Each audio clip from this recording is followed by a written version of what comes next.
Come on, wandering night, Shridan shadowyounger. Shielton sweven da that horn wretched Healdan shoulden, Yala butum anu.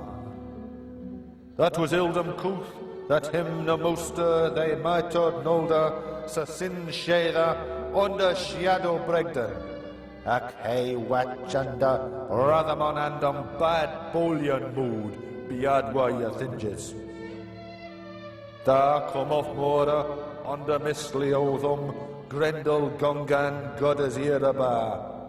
Mentus a man sheda man acunas, sumna basurian in celadam hayan. Ward under welcome to that hey ruin wretched, gold selagumina, yerawost wissa, vatum farkne. Ne was that forum asith, that hey hrothgar as am yosokta. Navra he on alda dadum, erne sidan, yadran hala, yal thenas fund. Come thou to wretcheda, rink Scythian, dramum bedilad. Dora suno onan, fair bendum fast, sithen hey here a fomum at thran. On brad the Bealu higdi, the hey a bullion was, wretches moothan. Wrath after thon, on fagne floor, feyond treadada, eod iramud, him of the Aragon stood, Lia Yelikost, leoct on fire. He came in dark night, the striding shadow-goer. The archers slept who that horn-gabled hall should guard, all but one. It was to men known that them he could not, when the Lord wished not, the sin-scather under the shadows bind. But he, watching, wrathful in horror, waited in boiling mood the battle's meeting. Then came from moor, under the mist shadows, Grendel walking. God's anger he bore. The crime scather meant to ensnare one of mankind in that high hall. Went under clouds to where he, the wine hall, the gold hall of men, readily knew, golden, gleaming. Nor was that the first time that he Hrothgar's home had sought. Yet never in his life, before or since, harder luck and hall-thanes did he find. He came then to the hall, a venturing warrior, deprived of dreams. The door soon gave way, though fast with forged iron bands, when he touched it with his hands. He broke open then, baleful-hearted, the hall's mouth. Now he was angry. Right after that, on the shining floor, the fiend trod. He entered in irate mood. From his eyes stood, flame-like, a baleful light.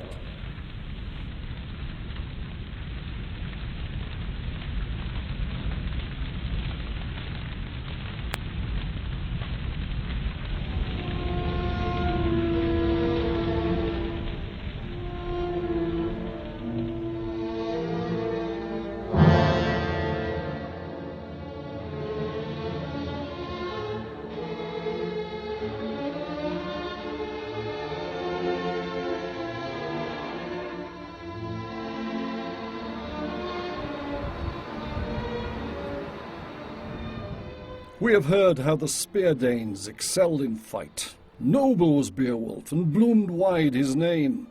By praised deed shall one man thrive amongst mankind.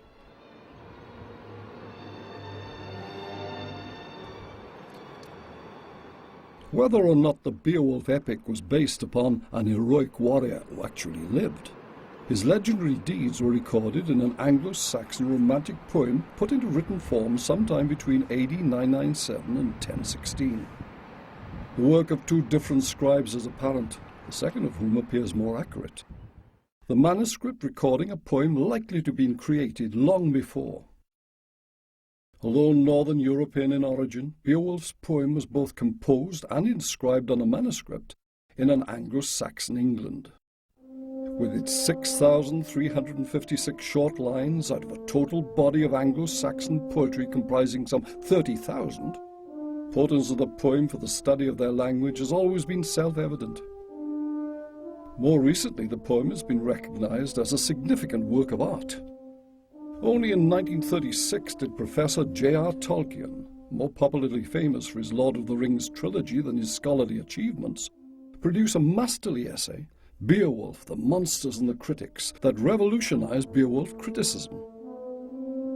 Where previously the poem had been regarded as little more than a rich mine for linguists, made up from two unrelated stories and containing a number of historically interesting but artistically valueless digressions, Tolkien perceived it as a unified work of art.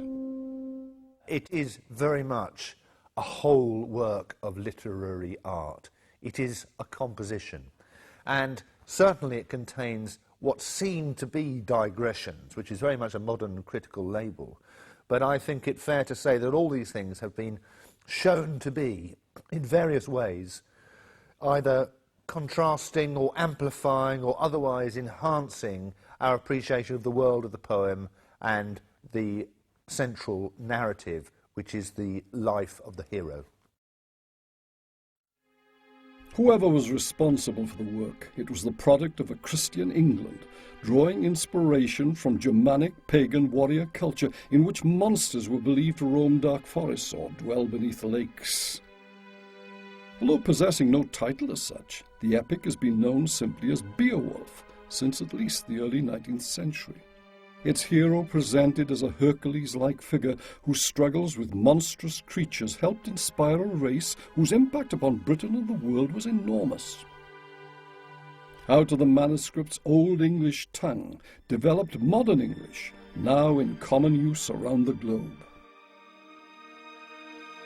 The first section of Beowulf's saga tells how this renowned warrior of the Geats, a Germanic tribe occupying southern Sweden, journeyed to Denmark across the Baltic Sea to offer assistance to Hrothgar, its king. Together with 12 companions, a number may have had some religious significance, the hero travelled in a ship, broad-beamed and newly tarred, loading their weapons into the hold. One that, with the wind behind her, flew like a bird. Making landfall in Zealand, now part of modern Denmark, the group was challenged by one of Hrothgar's warriors, who, after escorting them to his king's mead hall, returned to his duties with the words, "I am away to the sea to watch out for raiders."